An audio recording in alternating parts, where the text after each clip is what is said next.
adik-adik semuanya, apa kabarnya?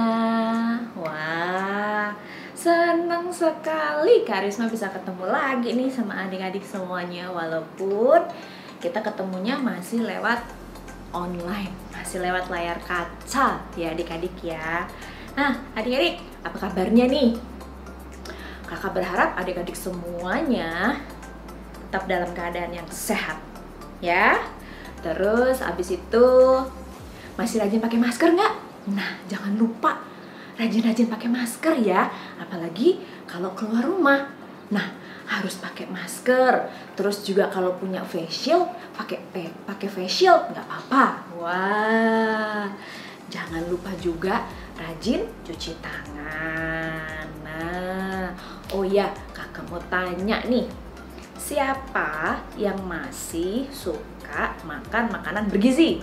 Nah, sayur, buah. Nah, siapa yang suka? Nah, semuanya dong ya. Jangan lupa ya adik-adik ya, tetap makan makanan yang bergizi. Terus olahraga. Ya, sip semuanya. Nah, adik-adik, hari ini kakak mau membawakan satu buah cerita. Wah, cerita tentang seorang yang sangat tekun. Siapa ya? Nah, sebelum mulai, seperti biasanya nih, yuk kita satu dalam doa dulu ya. Lipat tangannya, taruh di depan dada. Kakak akan berdoa buat adik-adik semuanya. Terima kasih Tuhan untuk berkat kasih karunia-Mu kepada kami semua. Terima kasih untuk penyertaan-Mu tadi malam sehingga kami boleh beristirahat dengan nyenyak. Tuhan, hari ini kami mau mendengarkan satu buah cerita tentang seseorang yang sangat tekun. Berkati hamba-Mu ini yang akan menyampaikan cerita ini, biar cerita ini boleh menginspirasi adik-adik semuanya. Terima kasih Tuhan, haleluya, amin. Nah, hari ini Kak Risma membawain satu buah cerita. Tadi ya, yang Kak Risma bilang tadi loh ya, yang seorang yang tekun. Siapa ya kira-kira seorang itu siapa ya? Nah, siapa sih kira-kira? Nah, seseorang yang tekun itu adalah Timotius. Siapa ya Timotius? Nah, untuk cerita hari ini, adik-adik bisa buka di Alkitab ya, di 2 Timotius 2 ayat 8 sampai 13. 2 Timotius 2 ayat 8 sampai 13. Nah, tadi kan kakak udah bilang ya, yang tekun itu namanya Timotius. Nah, kakak ceritain sedikit ya, Timotius itu siapa. Nah, Timotius ini anak kecil, punya ibu seorang Yahudi namanya Yunik ya. Nah terus dia juga punya satu orang nenek. Siapa yang tahu nama neneknya Timotius? Siapa ayo? Nah, nama nenek Timotius namanya Lois. Nah Timotius kecil ini sudah banyak mendapatkan cerita-cerita tentang Tuhan Yesus. Dari siapa? Dari ibunya dan juga dari neneknya. Ya, dari ibu Yunik dan nenek Lois. Nah, karena nenek dan ibunya sering sekali bercerita tentang siapa Tuhan Yesus itu, terus mujizat-mujizat apa yang dilakukan sama Tuhan Yesus. Nah, akhirnya Timotius ini menjadi percaya dan sangat mencintai Tuhan Yesus. Ya, dia terima Tuhan Yesus dalam hidupnya. Nah, oh ya adik-adik, Timotius ini punya seorang teman. Temannya udah besar, udah dewasa. Siapa ya namanya? Siapa yang tahu teman Timotius ini? Siapa? Teman Timotius ini namanya Paulus. Ada yang ingat siapa Paulus? Ada? Paulus yang dulu namanya Saulus, terus berganti menjadi Paulus. Nah, Paulus ini adalah teman dari Timotius. Mereka berteman sangat dekat. Dan Paulus ini juga banyak menceritakan tentang cerita-cerita Tuhan Yesus kepada Timotius. Nah, Timotius tuh suka diceritain sama Paulus tuh, oh gitu, oh iya ya. Secara tidak langsung Paulus mendidik Timotius supaya Timotius bisa juga menceritakan tentang Tuhan Yesus kepada teman-temannya, kepada sesamanya, gitu adik-adik. Wah, keren ya Paulus ya, baik ya. Dan juga Timotius ternyata anak yang taat ya, dan dengar-dengaran loh. Nah, Timotius itu dari kecil juga dia suka membaca, dia suka belajar. Wah, dan rasa ingin tahunya besar sekali adik-adik. Nah, suatu ketika waktu Timotius sudah besar, Timotius meninggalkan keluarganya dan melayani di Efesus. Nah, tapi adik-adik, waktu itu Timotius melayani sendiri, nggak sama Paulus. Paulusnya waktu Paulus itu melayani di satu daerah, ternyata dia ditangkap dan dimasukkan ke dalam penjara adik-adik. Nah, tapi Paulus, karena Paulus ini sangat menyayangi Timotius, Paulus itu nggak kurang akal. Caranya gimana supaya Paulus ini bisa tetap mendidik si Timotius, memberikan semangat kepada Timotius? Karena apa adik-adik? Karena Paulus sudah mengalami penderitaan waktu Paulus itu menceritakan tentang firman Tuhan, menceritakan tentang Tuhan Yesus. Nah, Paulus itu berpikir pasti Timotius juga mengalami hal yang seperti dia alami. Oke deh, kalau gitu aku akan tulis surat. Wah, Paulus tulis surat kepada Timotius. Nah, si Paulus itu tulis surat dari dalam penjara adik-adik. Ya habis gimana? Nggak bisa ketemu Timotius kok.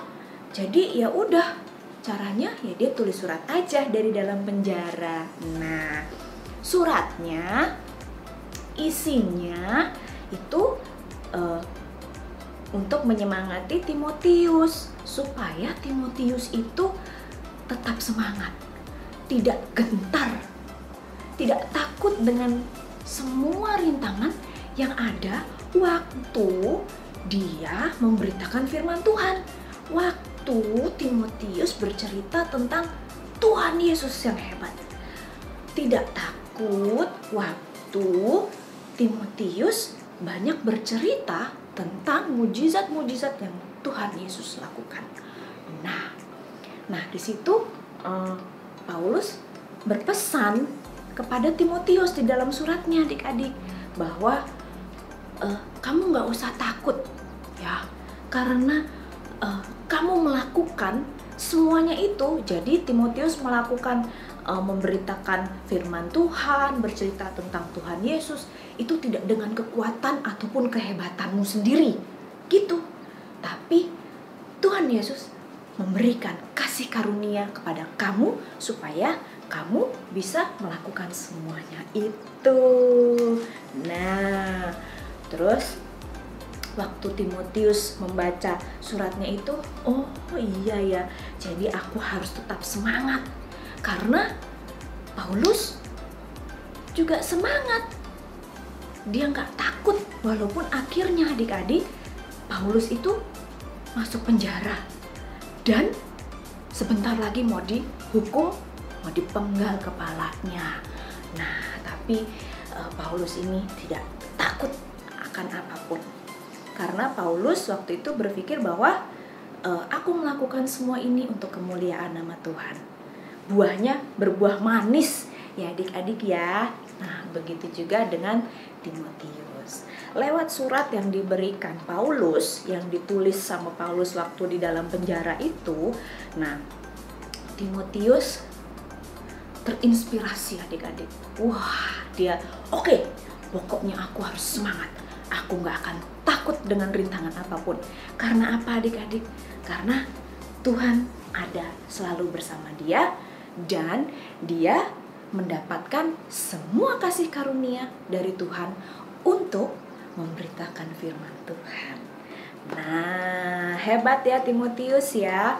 Masih muda, sudah melayani Tuhan. Dia berjalan ke satu daerah untuk memberitakan firman Tuhan. Nah, siapa yang mau kayak gitu nih dari adik-adik semuanya? Wah, nggak takut dengan rintangan apapun. Semuanya dihadapi dengan semangat dan kekuatan dari Tuhan. Nah, itu ceritanya hari ini adik-adik. Nah, jadi dari cerita ini kakak juga berharap kepada adik-adik semua, kita bawa semua yang menjadi impian kita, keinginan kita. Kita juga harus kalau mau mewujudkannya gimana sih? Oh, kita harus tekun. Kita harus bawa keinginan kita juga dalam doa adik-adik ya.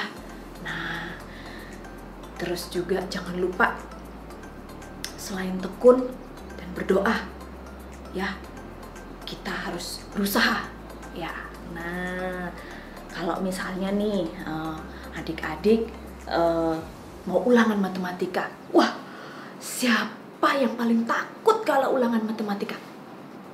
Kakak takut ulangan matematika, tapi kakak tahu kakak harus tetap ulangan matematika ya. Kakak belajar ya.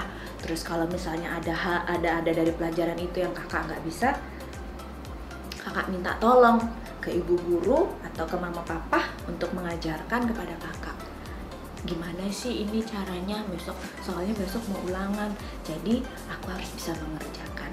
Nah, terus abis itu bentuk usaha kita ya, bentuk usaha adik-adik ya. Terus abis itu kita bawa dalam doa minta supaya Tuhan selalu menyertai dan memberkati kita. Nah, gitu adik-adik ya. Nah, ceritanya sudah selesai tentang si Timotius yang tekun. Banyak ya adik-adik ya yang bisa dipelajari dari Timotius ya. Dan harus dicontoh tuh Timotius tuh.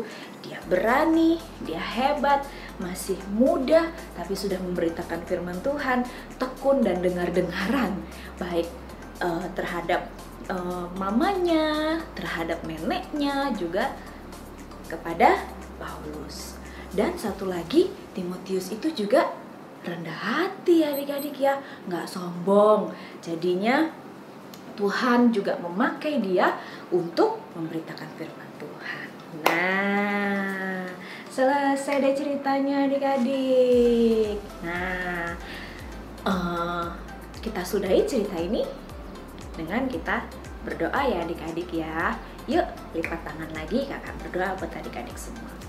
Terima kasih Tuhan, hamba-Mu sudah menyampaikan cerita tentang Timotius yang tekun. Biarlah Tuhan segala sesuatu yang kami lakukan dengan tekun, kami terus belajar, kami berdoa memohon pimpinan-Mu, Engkau juga memberkati kami. Biarlah Tuhan segala sesuatunya Engkau mampukan bagi kami. Dan biarlah cerita Timotius ini boleh terus menginspirasi kami. Terima kasih Tuhan, haleluya, amin. Nah, ceritanya kan udah adik-adik. Terus apa dong?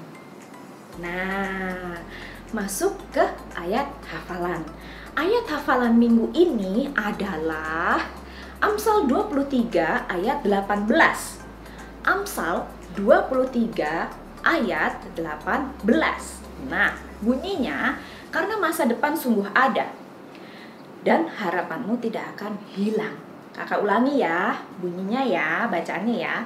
Karena masa depan sungguh ada dan harapanmu tidak akan hilang. Ya, Amsal 23 ayat 18. Nah, setelah ayat hafalan, tenang aja, ada challenge. Oke, challenge-nya minggu ini apa ya?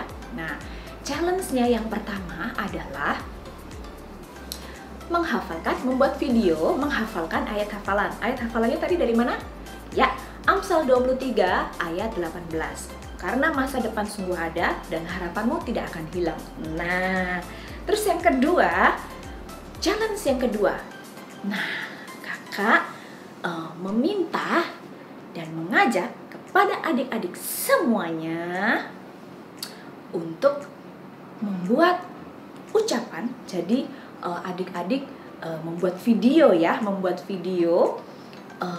mengucapkan rasa terima kasih kita kepada mama boleh, papa boleh, opa boleh, oma boleh, kakak pun boleh ya.